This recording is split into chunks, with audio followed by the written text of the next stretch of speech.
হাসির রাজা, জ্ঞানের রাজা, রসিক রাজা গোপাল ভাঁড়। এই নামটি শুনলেই আমাদের অর্থাৎ বাঙালির মনে ভেসে ওঠে এক চতুর বুদ্ধিমান হাস্যরসিক চরিত্র, যার নাম গোপাল ভাঁড়। তিনি শুধু রসিকে ছিলেন না, ছিলেন সত্যিকারের প্রজাবন্ধু, এক মহৎ মনুষ্য। কিন্তু জানো কি, এই হাসির রাজার শেষ জীবনেরটা কেমন করে কেটেছিল? আজকে আমরা জানবো গোপাল ভাঁড়ের শেষ পরিণতির গল্প। সুতরাং অনুরোধ করব, গল্পটি চমৎকার হতে চলেছে, তাই না টেনে সম্পূর্ণ দেখো। আশা করছি খুব ভালো লাগবে। নবাবী আমলের অন্তিম পর্ব। কৃষ্ণনগরের রাজা কৃষ্ণচন্দ্র তখন বার্ধক্যে। রাজ্য চলছে, কিন্তু আগের মতো জৌলিস নেই। গোপাল ভাঁড় তখনও মাঝে মাঝে রাজসভায় হাসির বন্যা বইয়ে দেন, কিন্তু শরীরের জোর কমে গেছে। একদিন রাজসভায় গিয়ে গোপাল ভাঁড় বললেন, গোপাল হাসতে হাসতে বলছে আর কি, হ্যাঁ রাজামশাই, হ্যাঁ আমি তো এখন বুড়ো হয়ে গেছি, আগের মতো বুদ্ধি কামাই না। এখন আমি রসিকতা করলেও লোকজন ভাবে আমি খেয়েই হারিয়ে ফেলেছি। সবাই হেসে উঠল, কিন্তু রাজা একটু গভীর। রাজা: না গোপাল, তুমি এখনো আমাদের চোখে আলো। তুমি রাজসভা ছাড়লে তো সভা নিঃসঙ্গ হয়ে পড়বে। গোপাল ভাঁড় মুচকি এসে বলল, তবে রাজামশাই, এবার আমায় বিদায় দিন।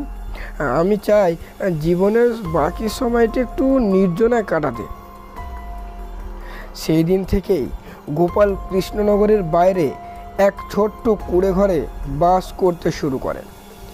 গ্রামের মানুষজন তখনও মাঝে মাঝে তার কাছে আসতো হাসি শুনতে, কিন্তু গোপাল বলতেন, আমি এখন শুধু ঈশ্বরের কথা ভাবি আর নিজের ভুলভ্রান্তি নিয়ে চিন্তা করি।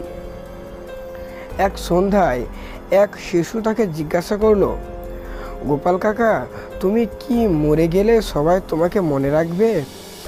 গোপাল হেসে হেসে বলল, হ্যাঁ রে, যদি মানুষ হাসে তবে আমি বেঁচে থাকব, আর যদি কাঁদে তাহলে বুঝবো আমি ব্যর্থ।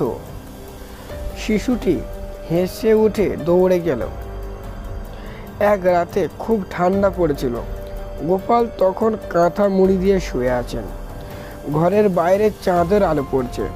এক প্রতিবেশী সকালে এসে ডাকলো, কিন্তু সাড়া নেই। গোপাল সেই রাতে চিরবিদায় নিয়েছিলেন, শান্ত নীরব বিদায়। না ছিল কোনো আড়ম্বর, না ছিল কোনো বিলাপ। তবে কৃষ্ণনগরের মানুষ তখন বলেছিল, এক রাজা গিয়েছেন, কিন্তু রাজত্ব রেখে গেছেন হাসির। এক বৃদ্ধ বলেছেন, গোপাল ভাঁড়ের মতো মানুষ শতাব্দীতে একবার জন্মায়।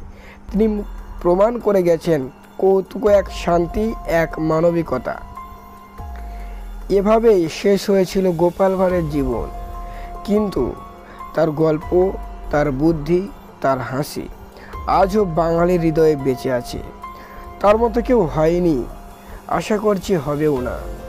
কৃষ্ণনগরের রাজা কৃষ্ণচন্দ্রকে গোপাল ভাঁড় সদা সর্বদা হাসিতে মত্ত করে রাখতেন, এবং মহারাজ কৃষ্ণচন্দ্রের অন্যতম সম্পদ ছিল এই হাস্যরসিক গোপাল ভাঁড়।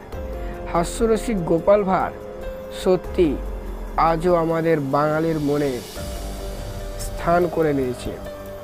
তিনার গল্পগুলো কতটা সত্য মিথ্যা তা জানা যায় না, কিন্তু সোনিয়াট কার্টুন চ্যানেল বিভিন্নভাবে তার গল্প উপস্থাপন করেছে এবং বাঙালির মনে তিনি বিশেষভাবে স্থান পেয়েছেন। এর পরবর্তীতে যদি আপনাদের ভালো রেসপন্স দেখতে পাই, তাহলে গোপাল ভাঁড়ের বাড়ি সংক্রান্ত ভিডিও করব। তো বন্ধুরা, ভিডিওটি ভালো লাগলে লাইক করবেন, আর চ্যানেল নতুন হলে অবশ্যই সাবস্ক্রাইব করে পাশেই থাকবেন। আর বলবো, আপনি যদি গোপাল ভাঁড়ের ভক্ত হয়ে থাকেন, অবশ্যই কমেন্টে জানিয়ে দেবেন। তো পরবর্তীতে কী টপিক ভিডিও দেখতে চান সেটাও জানাতে ভুলবেন না। তো সেই পর্যন্ত সকলের শুভকামনা। আপনারা সকলে ভালো থাকুন, পরিবেশ পরিচ্ছন্ন রাখুন, চারপাশ পরিচ্ছন্ন রাখুন। তো আজকের মতো বিদায়, ধন্যবাদ।